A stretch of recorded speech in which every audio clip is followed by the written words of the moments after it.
Your brother has done more for this family than you ever could. My mom said, while living in the house I just bought for her, I sold it without telling anyone and said, let's see what he can do. If you'd met me 5 years ago, you'd have seen a wide-eyed guy with a fresh engineering degree, 2 internships under his belt, and a duffel bag full of ambition. I was the first in my family to graduate college. My parents were proud, or at least they used to say they were. My younger brother Tyler was still in high school, then already coasting on charm and excuses. You know the type. Skipped classes, but somehow made it the teacher's fault. Crashed his first car and blamed the slippery road. Even though the sun had been out for 3 days straight, I didn't mind back then. I figured he was just going through a phase. I was the older one, the responsible one, the fixer. My first job paid $68,000, after taxes and rent for my studio apartment. If you could call that glorified closet an apartment, I still sent home $500 every month. My mom said it helped with groceries and utilities. Dad said not to worry about it, but I knew they needed it, so I kept sending it. When the pandemic hit, things got worse back home. Dad's factory cut shifts, then closed altogether. Mom lost her part-time job at the library. Tyler, he dropped out of community college and got really into crypto and conspiracy theories. I didn't say anything. Everyone was unraveling in their own way, but I upped my payments to $800. Then in 2021, my tech startup got acquired. It wasn't life-changing money, not yet. But my stock options vested, and after taxes, I walked away with just under $300,000. First thing I did, paid off my parents' mortgage. I still remember the phone call. Wait, you what? My mom said, laughing nervously like, I just told a bad joke. It's gone, Mom. No more payments. It's yours. There was a silence then. You shouldn't have done that, honey, that's too much. But Dad cried. Actually cried. That was the only time I'd ever heard his voice shake like that. And Tyler, he texted me. Nice flex, bro. So what do I get? I told myself it was a joke. By late 2022, I was making over 6 figures. Remote work gave me flexibility, and I found a charming little 2-bedroom outside Seattle. Still modest, still grounded. Every bill back home still on me. I paid their internet, gas, water, electricity, phone plans. My name was on every account. I even set up autopay for their property taxes just to be safe. You'd think that kind of support would come with some appreciation, or at least neutrality. But what I didn't realize is that when people come to expect your help, it stops being a gift and starts being a duty. And the moment you falter even slightly, it's seen as betrayal. It was a dinner last month that cracked everything open. I'd flown home for Dad's birthday.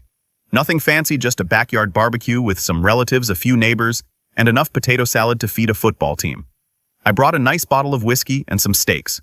Real ones, not the bulk pack kind from the freezer section. I even picked up a Bluetooth speaker because their old radio was practically fossilized. Dinner started out fine. Tyler was there, loud as usual, retelling some story about almost making $80,000 from a coin called banana cash or something equally ridiculous. He wore sunglasses at night and kept checking his phone like someone important was waiting on him. My mom laughed at every joke he cracked, even the ones that barely qualified as sentences. About halfway through the meal, my aunt made a comment about how lucky my parents were to have such a generous son. I smiled, assuming she meant me, but then Mom said it. Sharp, casual, and loud enough that 3 conversations stopped mid-sentence. Well, Tyler's actually done more for us than Adam ever will. At first I thought I'd misheard.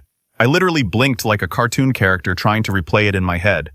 What I said lightly with that forced laugh you use when you're giving someone a chance to walk it back. She didn't flinch. I mean, yeah, Adam sends money and all, but Tyler's here. He keeps us company, runs errands, helps with the yard. That matters more, you know. Tyler smirked, said nothing, and took another bite of corn on the cob. I stared at her. This woman, this mom, who I'd been covering for, protecting, supporting, who had never once asked how I was doing, never once called to check in unless the Wi-Fi was down. She was minimizing years of sacrifice because her golden child mowed the lawn once a week and sat on the couch for moral support. My dad didn't say a word, just looked down at his plate like it had become incredibly fascinating. I felt heat crawl up my neck, but I stayed quiet. I didn't want to make a scene. Not there, not in front of relatives who'd already whispered things like, "Oh, Tyler's so charming and he's just finding his path." I excused myself early and went back to my hotel.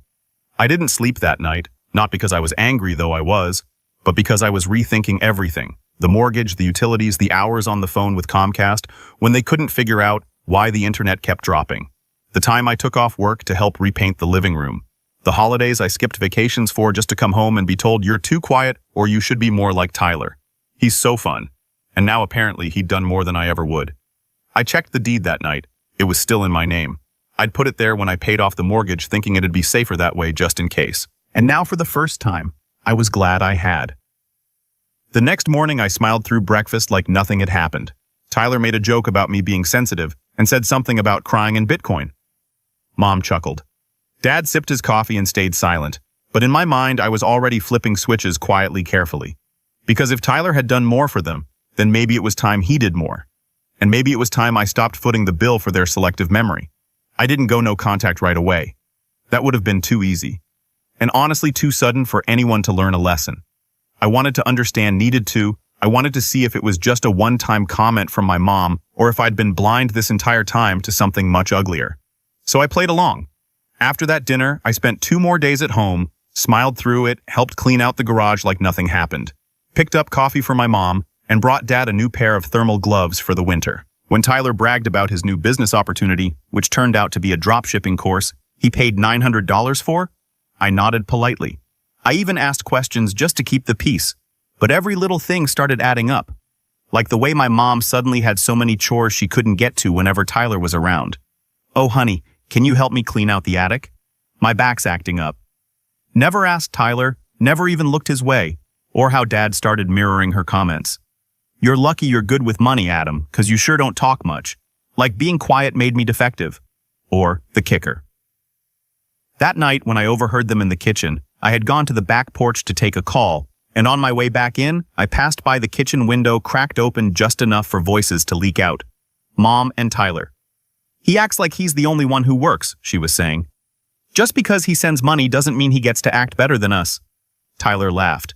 Yeah, dude thinks he's Jeff Bezos or something. I swear, Mom, if I had that kind of cash, I'd buy you a real house, not this old thing. Oh, don't say that, she giggled. You know you're the one we count on around here.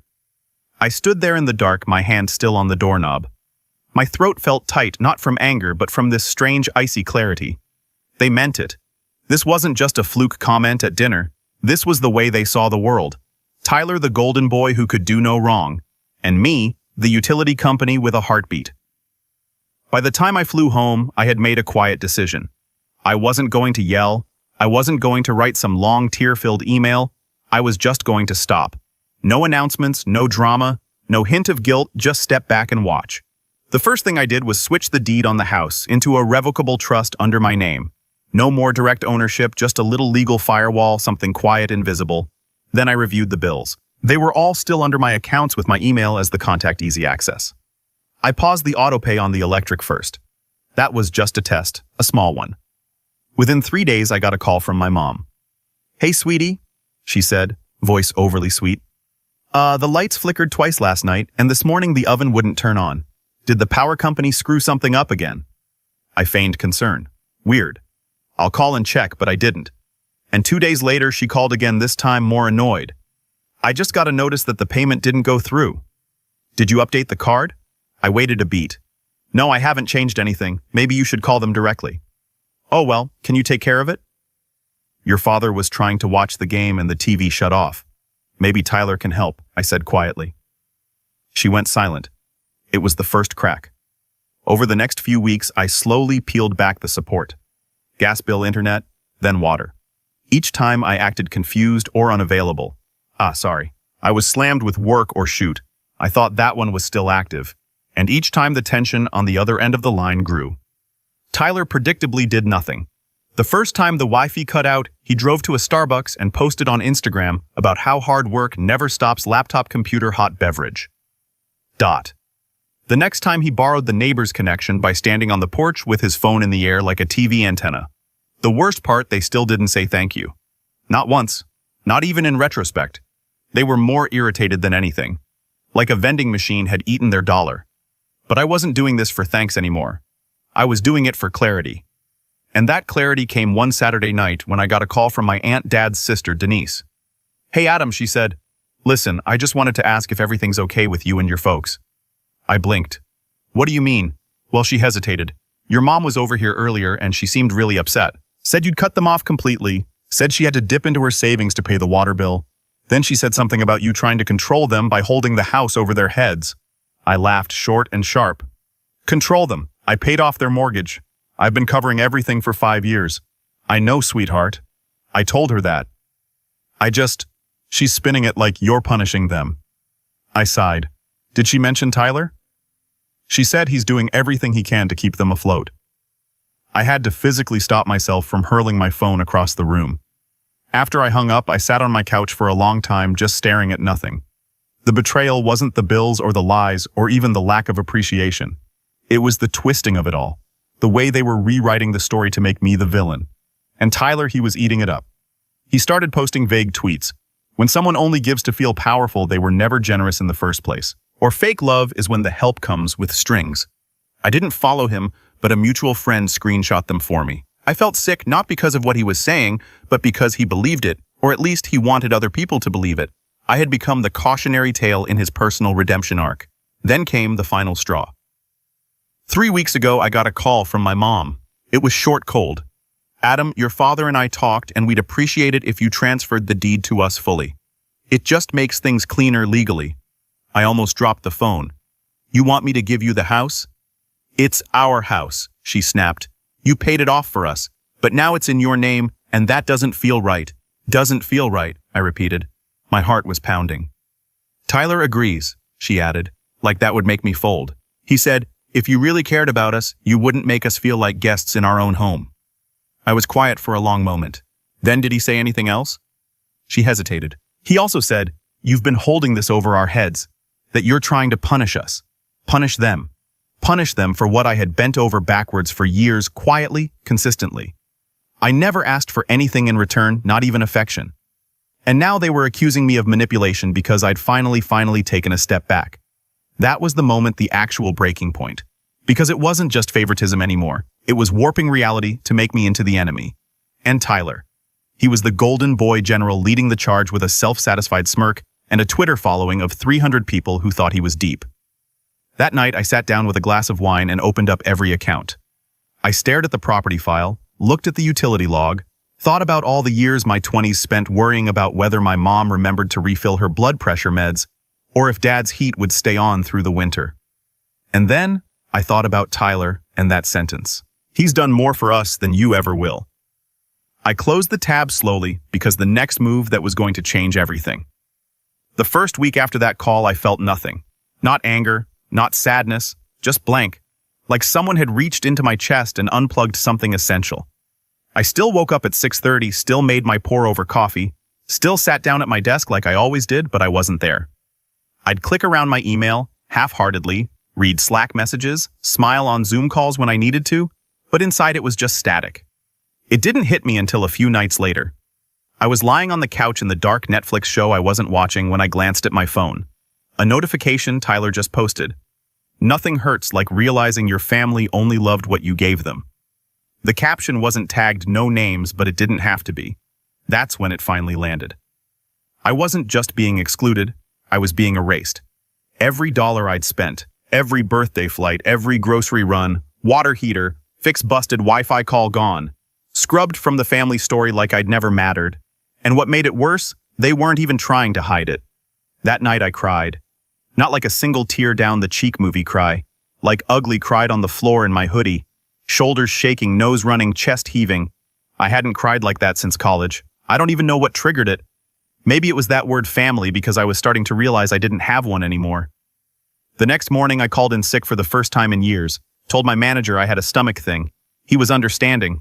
I think he knew it wasn't just that. Then I did something that surprised even me. I opened a blank Google Doc and wrote things I've done for them that they'll never acknowledge. The list started small. Paid off their mortgage, covered utilities for 5 years, bought mom's prescription meds every month, flew home for every holiday, bought dad's hearing aids when insurance denied the claim, helped Tyler get out of his speeding ticket, drove mom to her biopsy appointment when Tyler said he was too busy. Before I knew it, it was 3 pages long, single-spaced. I didn't write it for revenge. I wrote it because I needed to remember, because when people gaslight you long enough, you start to forget the truth.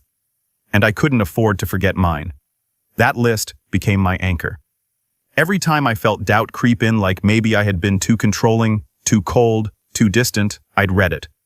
And slowly, that static started to clear like tuning a blurry radio station until you finally hear the music underneath. Around that time, my friend Olivia invited me out for dinner. We hadn't talked much since the pandemic, but she had always been one of those low-maintenance friends who could disappear for months and pick up right where we left off. She looked at me across the table and said, "You look hollow." I laughed. "That's because I am." She didn't push, just sipped her wine and said, "Talk to me." I told her everything from the barbecue dinner to the deed call. All of it. I hadn't said it out loud until then, and once I started, it poured out like floodgates had snapped. She didn't interrupt, didn't try to fix it, just listened. Like really listened. At the end, she said something I'll never forget. "Adam, you were trying to buy love from people who never learned how to give it." That hit harder than anything my mom ever said.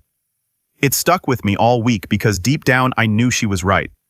I'd been playing this silent game for years, trying to earn affection, earn inclusion, earn belonging, and every time I thought I'd done enough, the goalposts moved.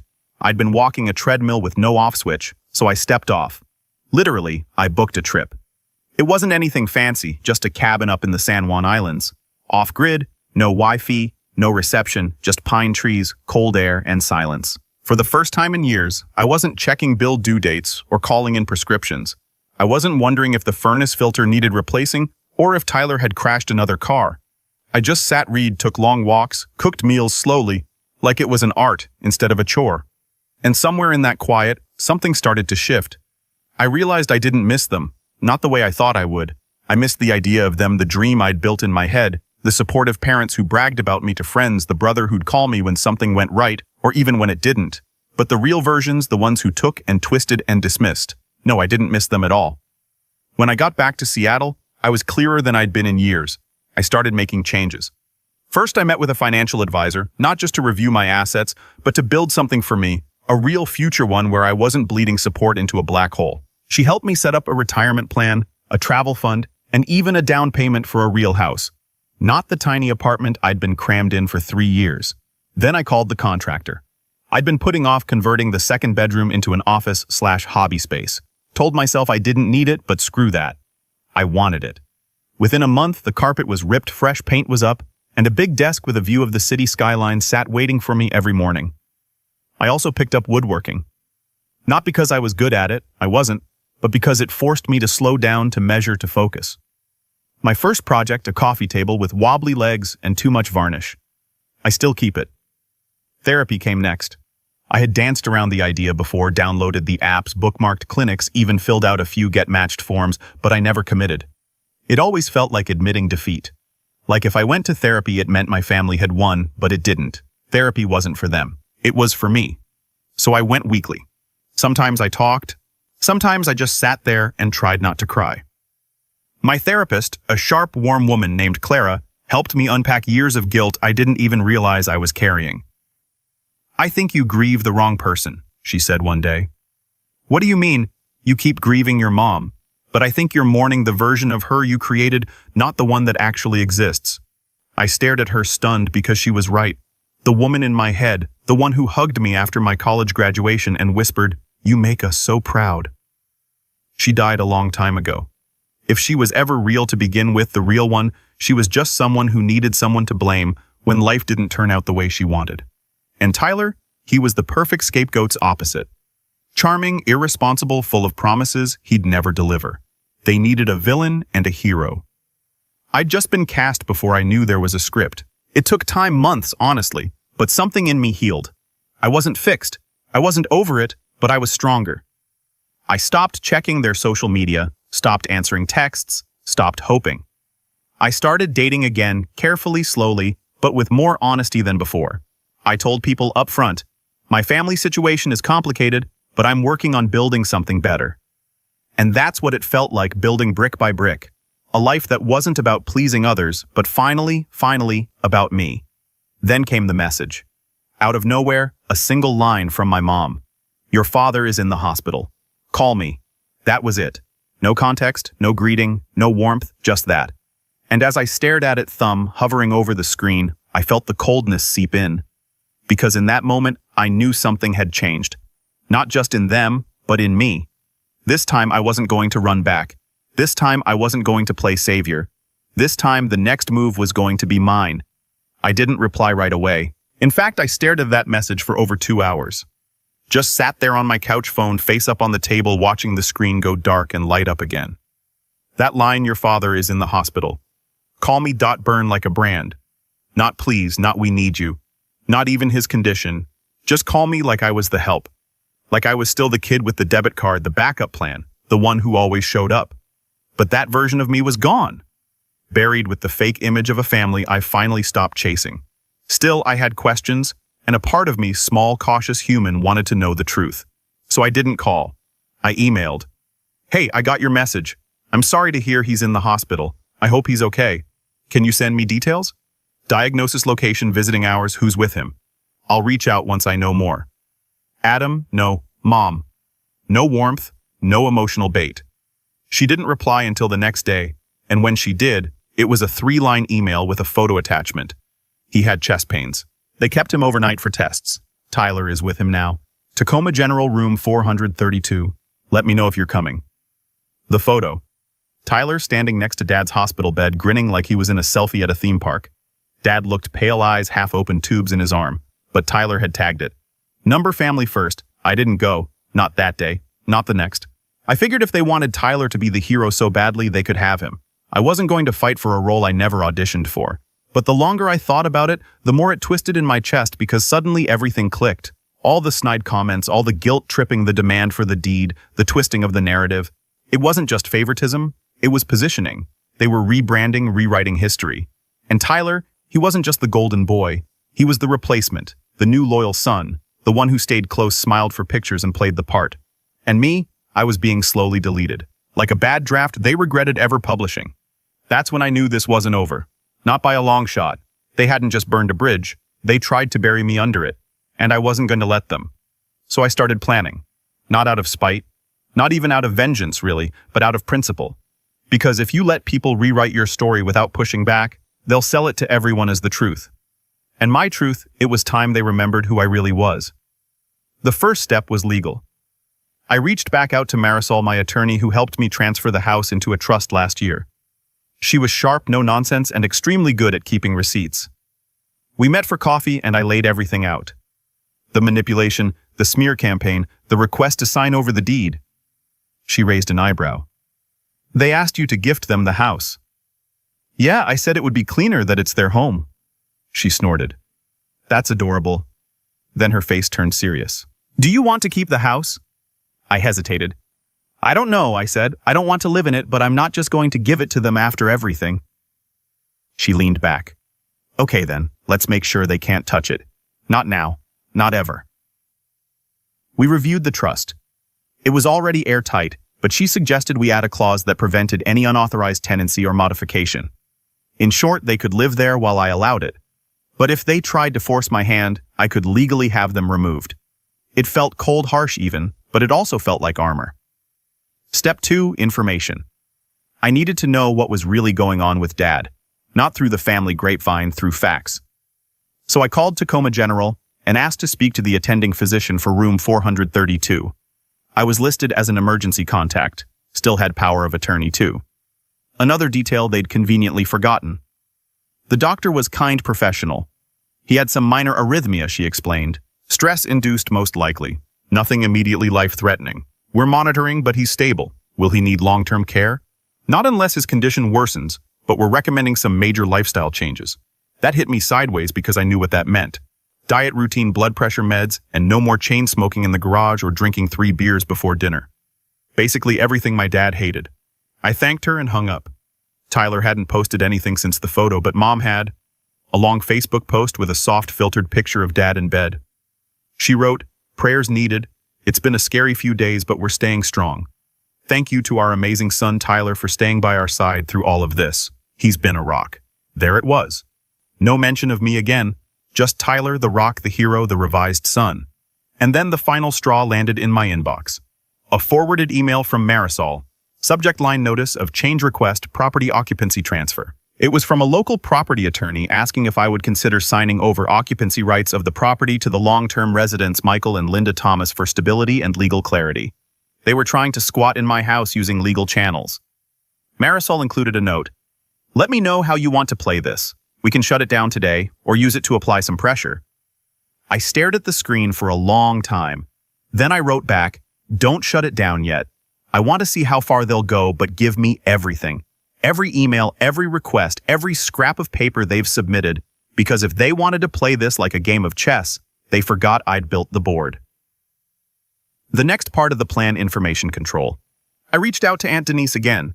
She was the only one in the family who still had some moral compass, and more importantly, the only one who saw the change in my parents and Tyler for what it really was. We met up at her place for tea. I told her the whole story. The lies, the attempts to grab the house, the photo ops, the quiet eraser. She shook her head slowly, hands wrapped around her mug. "I knew your mom was spiraling, but this is something else. She's rewriting everything I said, and Tyler's letting her, encouraging her." Denise looked at me, eyes sharp. "Then it's time to give her a new ending." I smiled. "Exactly." She agreed to be my point of contact, eyes on the ground. The one who could confirm what they were telling the extended family and subtly correct the narrative when needed. Then, almost as an afterthought, she added, "You know there's a family reunion in 2 months, right?" I hadn't. I'd probably been left off the list. She pulled out her phone. "Show me the Facebook group chat." "Sure enough, no invite. That could be your moment," she said. I nodded slowly. She didn't need to say it twice. I spent the next few weeks quietly stacking dominoes. I updated the utilities again this time, making sure every bill sent paper copies to my Seattle address instead of the house. I rerouted all communications through my personal legal email. No more calls, no more texts, only paper trails. And then I made a final decision. I was going to sell the house. Not out of spite, but because it was time. I didn't want the responsibility anymore. The memory of that house, once warm and full of childhood echoes, was tainted. Now I'd let them stay long enough. I'd paid their dues long enough. They wanted it. They could have it at market rate. From a buyer I'd pick. I listed it quietly. Pocket listing, no signs, no online photos, just word of mouth through my real estate agent. It wouldn't be on the market forever, but the moment it sold, the game would change permanently. And just like that, the pieces were in place. They thought they were playing checkers, but I had the queen.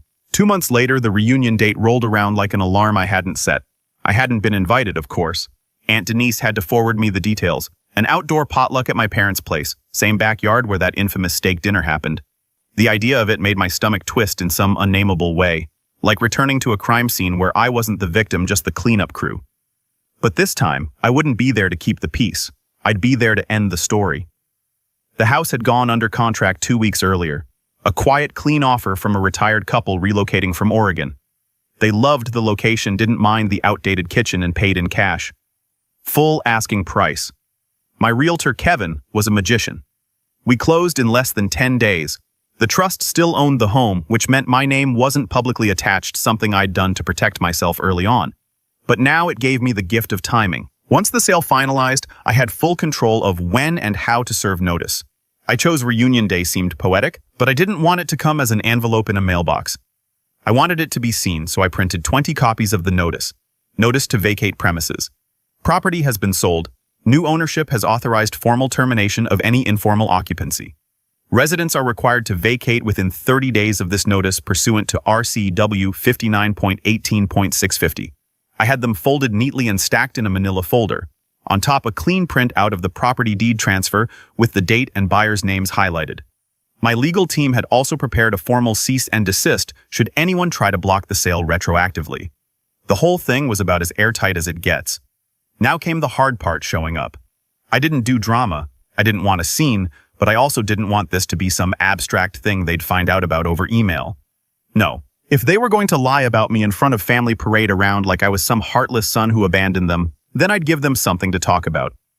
I pulled into the driveway that afternoon in a quiet black rental. Didn't want them recognizing my usual car and locking the doors.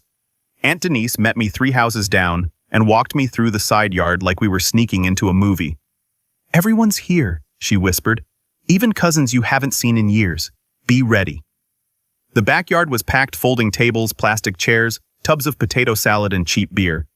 My mom stood at the grill wearing that same fake smile she always wore when guests were around. Tyler held court near the gazebo, red Solo cup in one hand, sunglasses on despite the shade. I waited until he launched into another one of his stories. Something about his e-commerce startup that was definitely going to be in Forbes soon. People were half listening, half nodding. My mom laughed louder than necessary like applause after a mediocre joke. That's when I stepped into the view. It took about 4 seconds for the air to change. I watched the smile on my mother's face freeze, then collapse. Tyler turned smirk already forming until he saw what I was holding. A folder, a quiet thin folder, but he knew me well enough to sense danger when I was calm. "Hey," I said loud enough for the group to hush. "Figured I'd drop by." My mom's jaw clenched. "This is a private gathering." I nodded. "Oh, I know. Don't worry, I won't stay. Just here to deliver something." I walked up to the center table, set the folder down, and opened it. I pulled out a copy of the deed and held it up like a teacher at the front of the room. "Just wanted everyone here to know," I said, voice steady, "that this house, the one we're standing in, it's been sold." Gasps, a dropped fork. Aunt Karen's eyes went wide. Tyler stepped forward. "What the heck are you talking about?" I turned to him. "You remember how you said I was trying to control the family with my money? How you and Mom said I never really gave the house to them? Well, I finally agreed with you." I turned back to the group. "I've been paying every bill on this place for 5 years. Mortgage paid off, utilities covered, insurance, taxes, water, internet, all under my name. But apparently none of that meant anything. So I decided to end the confusion." I pointed at the deed. "This house was mine legally, and now it's someone else's." My mom's voice finally broke through. "Shrill, you're doing this in front of everyone at a family gathering? You made this public the second you started telling people Tyler had done more than I ever would? You wanted to erase me, fine? Let me disappear properly?" Tyler laughed, but it cracked midway. "They can't just kick us out. That's illegal." I smiled at him. "You'd be right if you were tenants, but you're not. You've never paid rent, never signed a lease.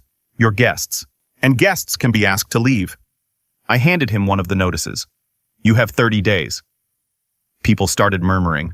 My cousin Jenna whispered something to her husband. Uncle Brian, always the loudmouth, stood up and said, Wait, you mean to tell us you paid for this place?" I nodded. Every cent. No one else contributed a dime. My mom looked like she wanted to scream. Instead, she went cold. "This is petty. You're throwing your own parents out on the street." "No," I said, soft and level. "I'm giving you the same freedom you gave me." "None."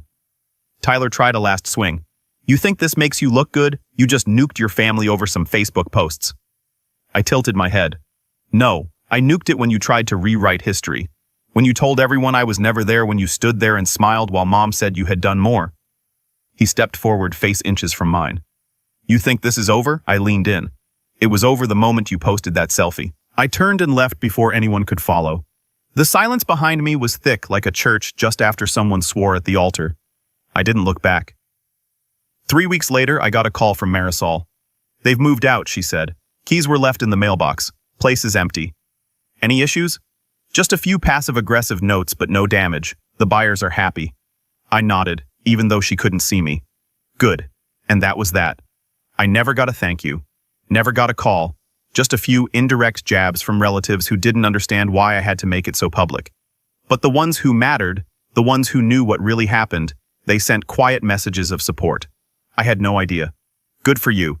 About time someone called them out. I moved to a new place shortly after. A real house this time. Mine. No shared walls, no memories baked into the paint. I filled it slowly. Bought furniture I actually liked. Learned to cook more than just eggs and rice. And for the first time, when I sat in my living room with the windows open and the breeze slipping through the curtains, I felt light. Not victorious, not smug, just free. Because the best revenge isn't anger, it's peace. And peace is finally knowing you were never the problem. You were the solution they never deserved.